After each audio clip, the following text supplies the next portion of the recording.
Coach, you got to put my player in. I know he'll make the difference. I can't let him play. It's against the rules.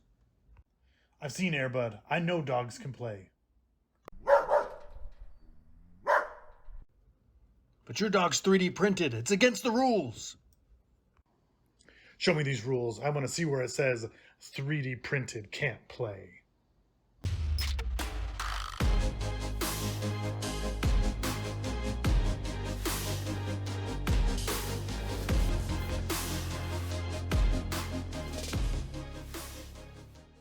One of the big questions that's been on everybody's mind since I started 3D printing was you should be able to 3D print anything that you play with on the tabletop.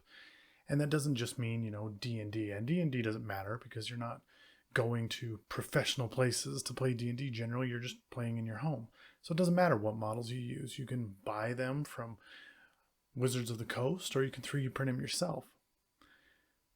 But then there's other games. There's war games where you have to pay for the armies. And so the question becomes then, is 3D printing hurting the tabletop gaming industry? Well, let's talk about it. I like to think that there's two parts to this equation.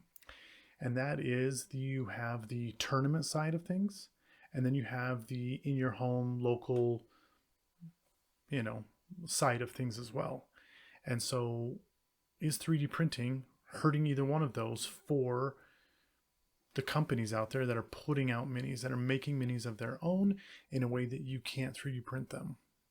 So let's start talking about this. The thing that made me want to bring up this topic is that when I first joined the 3D printing community, I started joining groups on Facebook and things like that, and various groups. And over the years, on multiple occasions, I have seen the notorious cease and desist from Games Workshop pop up, telling people that their models, keep in mind, models that they have created for the most part, obviously some of them have been created from the ground up, others have just been altered, but the models that they put time and work into infringe on the IP or intellectual property of Games Workshop, and so they're told to take them down. The owner of Colts 3D posted not too long ago about how Games Workshop had reached out and told them they had over 200 models on their website that were infringing on their IP and that they needed to be taken down. So, does 3D printing infringe on their IP? Well, yes and no. It just depends. If you are making an exact copy of this Space Marine, then yeah, you're infringing on them. If you make an exact copy of anyone's work of art and claim it as your own, guess what? You're breaking the law. Welcome, Lou. But if you're making an orbital commando that looks similar to a Space Marine, but isn't the exact Space Marine, are you infringing on their IP? Games Workshop seems to think so. Legally, are you? Probably not. But the problem is that who has the force, who has the money to go up against Games Workshop? So in most of these situations, people end up taking them down. Every now and then, someone will fight against, or push back, and they'll get to keep their model there. But from what I've seen, that's generally not the case. Now, I want to be the first to say that I understand where Games Workshop is coming from a little bit. Keeping their IP, keeping their stuff theirs, is what has kept their company alive.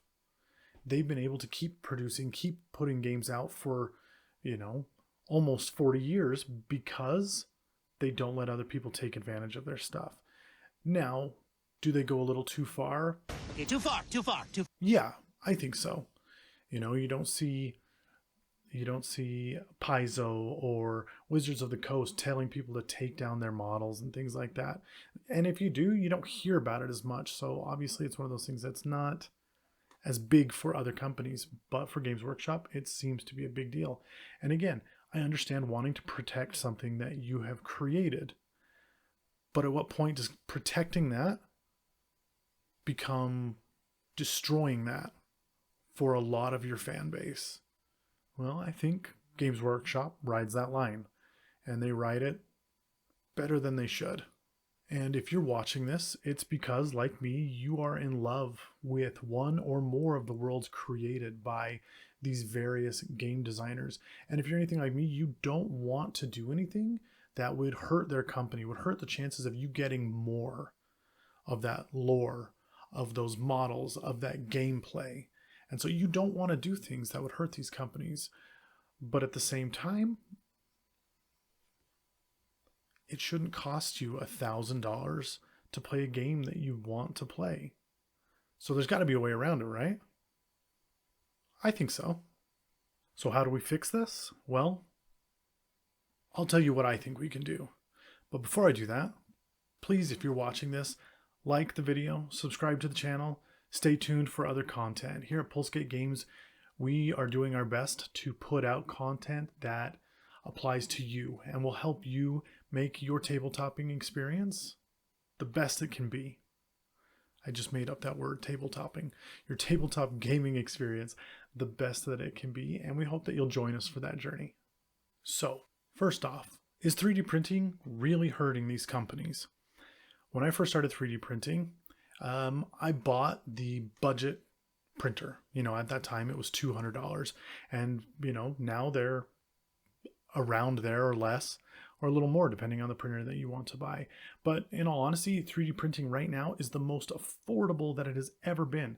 So you would think that there are more of them in the world than there has ever been before. So stock market prices, things like that in these big companies should be suffering, right? Wrong. They're not. Most of these gaming companies are doing the best that they have ever done, even with 3D printers in play. So are 3D printers really hurting them? As far as I can tell, no, they're not. But they could be helping them. An interesting Kickstarter just released about a carrying case for your miniatures. It's a modular carrying case that you can make. And the way that they've done the Kickstarter is that they will sell you the files to 3D print this carrying case. Or if you pay extra, you can get the ability to sell these cases. You can print them and sell them yourself. And, some people in the community have asked the question, well, why don't they just keep the rights to it themselves? Why don't they hold on to it? And the answer is because they don't have the means to print these out and send them all over the place. All they want is to sell the digital rights to it, which is really cool. Games Workshop has the opposite problem. All they want to do is sell you the physical models. But what if they could sell you the STL as well at a discounted price? Give you the option of buying the STL and printing your own, or selling you the model. 3D printing is a lot of work, and it's a time investment, and it's a money investment up front as well. So a lot of people are going to just forego it altogether. The hobby itself, it won't be losing most of the people it has. It'll just keep going. But now people who want to 3D print, people who have not been able to get into the game in the past because of cost, will be able to start playing. I mean, if anything, the player base will grow because more people will have access. Now, I'm not saying other people should be able to print and sell those things. Obviously, that's a problem, and people who do that, it should be shut down. But if you want to print your own, why shouldn't you be able to? If Games Workshop knew it was good for them and for their community, they'd open it up. Now, I understand that nobody wants to see these ugly 3D printed models, on the board with them. And no one wants to see, no one wants to put hundreds of hours into their army to go up against one that somebody printed in 10 hours and didn't really care about. So there's got to be rules. But the funny thing is that most tournament rules kind of already account for that. So when I first started going through all of this stuff to look at the differences and everything out there, I wanted to focus on tournaments a lot because I thought that's probably where the biggest discrepancy is. I mean, if you can find a model, you can print it. Games Workshop can't stop you from doing that. No publisher can. But they can stop you from playing in their tournaments based off of the tournament rules. And so what I did is I went into multiple companies to look at the rules they have. And surprisingly to me, it's not just Games Workshop that has the rules where you can't use miniatures other than theirs. It is very uncommon to find a vendor that's okay with you coming into their tournaments with whatever models you want, whatever proxy you want to use, because that's how they see 3D models. It's a proxy. It's not their model, so it's a proxy model, and most of them are like, no, you can't bring in proxies. Now, some of them have rules where 1 or 2 units can be used as a proxy, you know, but most of the time, and most of these game designers are this way, they don't want you using 3D printed stuff. Now, obviously, you know, companies out there like One Page Rules, their whole platform is about using 3D printed models and whatever model that you want to use. And so, you know, there are those arenas for people to play as well who are complaining about tournament play. But for the most part, it seems like don't use models that aren't ours in our tournaments. Otherwise, you can kind of do what you want, aside from making new models and trying to get them out to people. But I was actually really surprised to see that a lot of the tournaments, those are the rules they have. You know, and one of the things that was kind of fascinating is that Games Workshop is okay with 3D printing parts. If you want to add a part, if you want to kit bash your Space Marine to make it look cool, to make it your custom chapter, you can. And you can use 3D printed parts. As long as those 3D printed parts are designed by you or designed specifically for you. You can even pay somebody, commission somebody to make you pieces to put on your models, as long as it's the Games Workshop model, and make them look how you want them to look, as long as people can still tell exactly what it is. But to that extent, they're okay with 3D printing. They're okay with you adding stuff and making their units look cooler, but they're not okay with you bringing in a unit that looks cooler than theirs. I 3D printed this proxy unit the other day, and I think it's one of the coolest units I have ever seen, but it could never see the light of day in a tournament because it's 3D printed. It's not a Games Workshop model. Even though when I compare it to their model, it's close enough. Anyone who looks at it would be able to tell what it is, but it's not a Games Workshop model, so it will never see tournament play unless Games Workshop changes how they do things. Let's be honest, with the way things are going, it doesn't seem like they're in the business of making their customers happy or even, you know, going out of their way to make our experience a better one.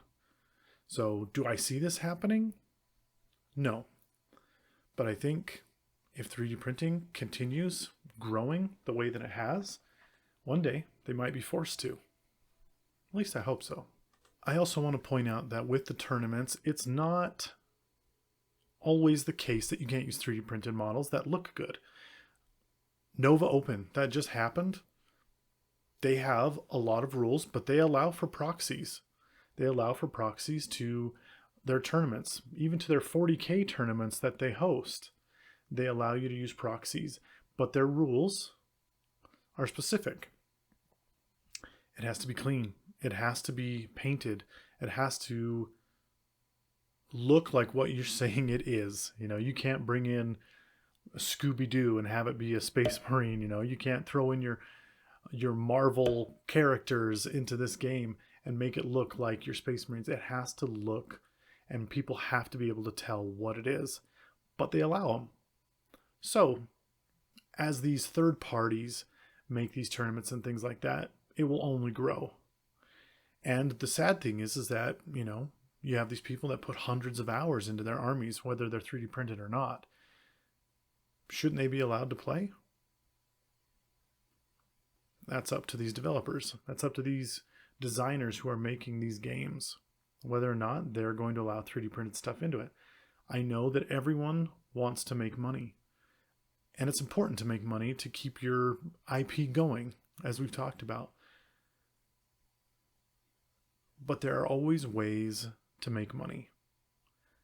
With a game like this, with a tabletop game, there are ways to make money, and I'm a firm believer that the way they're trying isn't the best way to do it.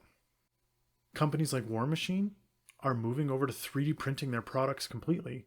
So the difference between you 3D printing it and them 3D printing it, there isn't one. It saves them money, and I think we're just going to see more and more of that as time goes by. And pretty soon, there may not be room for companies that only want to sell a product. They don't want to let people in. Let me in! Because that's what it seems like they're doing. They have this world, and it doesn't seem like they want to share.